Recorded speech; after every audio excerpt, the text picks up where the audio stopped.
Hey bookworms, welcome back to my channel and to another review, and today I will be talking about Disgrace by J.M. Coetzee.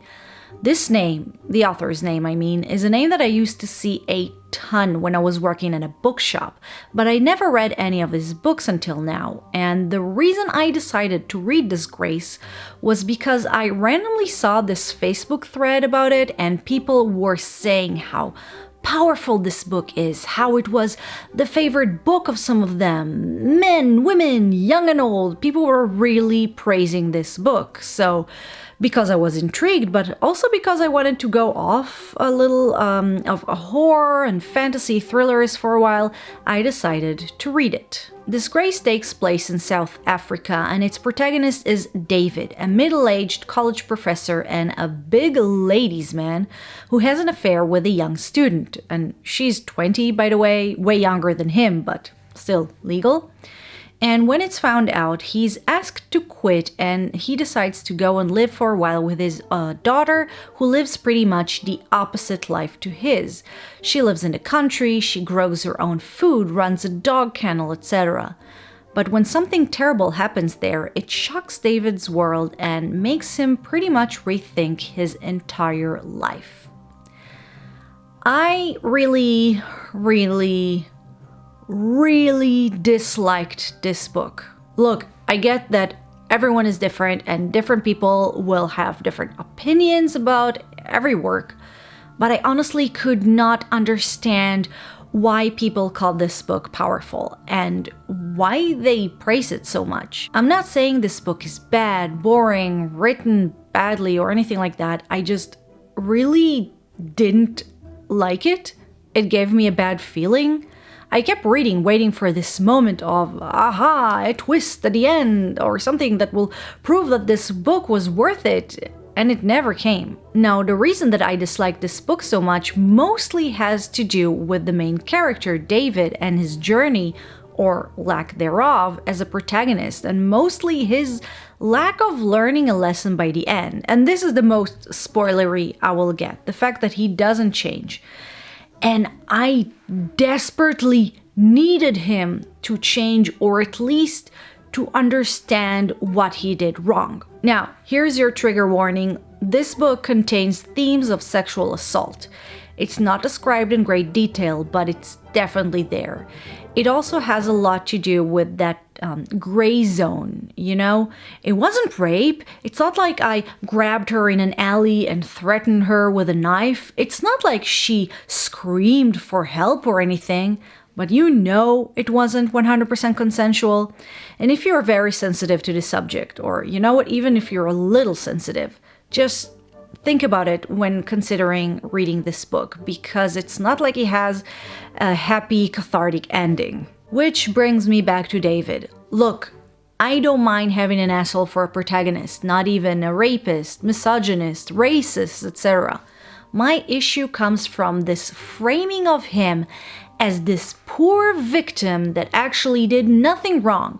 I'm talking about his affair with the student, and I saw it completely as non-consensual. For me, it was clear that this girl was pressured to sleep with him, and David just sees himself as a person who loves too hard, and it's society's fault for villainizing him just because she was a little bit younger.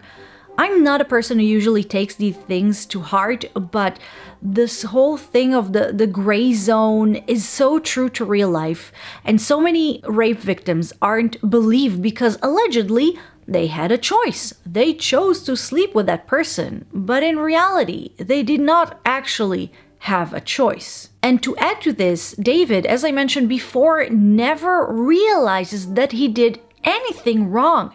He never suffers the consequences of his actions. Besides being asked to quit, he's not even being fired. And you might think, okay, this is a book about reality, about how we don't always get a happy ending where the real victim get justice.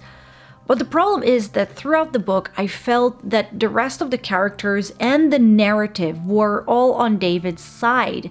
And in this fictional world, he is the victim.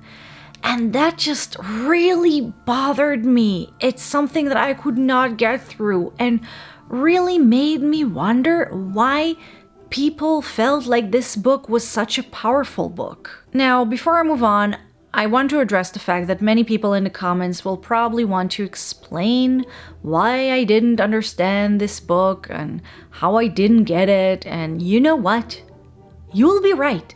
I really did not get this book. However, I'm an adult. I have a few brain cells and I'm a reader. And I pretty much hated the reading experience. Doesn't that count? And even if I read a deep explanation or analysis that will make it clear that in fact this book is some sort of a nihilistic, cynical criticism about our society or something, it won't change the fact that as I read this book, I felt very uncomfortable, I got angry, and not in a good way, and it even triggered my anxiety once. More on that in a second. I never want to read anything like this again. And to be honest, I don't want to read anything by this author ever again. But I also want to move on and mention the other thing that really bothered me about this book. And I have a feeling that this one was done on purpose, but it was still very annoying.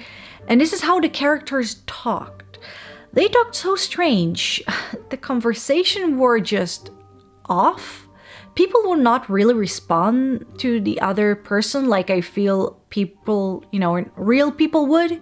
It reminded me of the line from the song Sons of Silence. People talking without speaking, people hearing without listening. This is how conversation went in this book. People asked questions, but were never actually giving any answers, and this created many circular and run-on conversation, and this drove me crazy. One conversation actually triggered a minor anxiety attack for me, but it's mostly because I'm weird and strange things give me anxiety. One of those things is repetition, and there was one conversation that was so repetitive, it triggered my anxiety, which never happened with a book before, just to show you how bad it was. But also, I am aware that weird things give me anxiety attacks. And you know what? That's it. I finally finished this book. I want to finish this review and not to think about it anymore. But before I sign off, I really want to know if you are one of the many people who love this book. I'd appreciate writing why in the comment section, because even if you're not bothered by the rapey stuff, there's nothing in this book that I would call amazing or powerful. I get some people will like it, but I honestly don't understand this overwhelming praise for this book. And if you read other books by the same author that have maybe a different theme or writing style, I am willing to check it out. With prejudice. So guys, that was my review on Disgrace, being probably the only person in the universe who hated this book. I honestly don't recommend it. I don't understand the praise. I hated the fact that such an oblivious person who thinks so highly on himself that he doesn't realize that someone out there might actually wouldn't want to be with him was framed as the victim.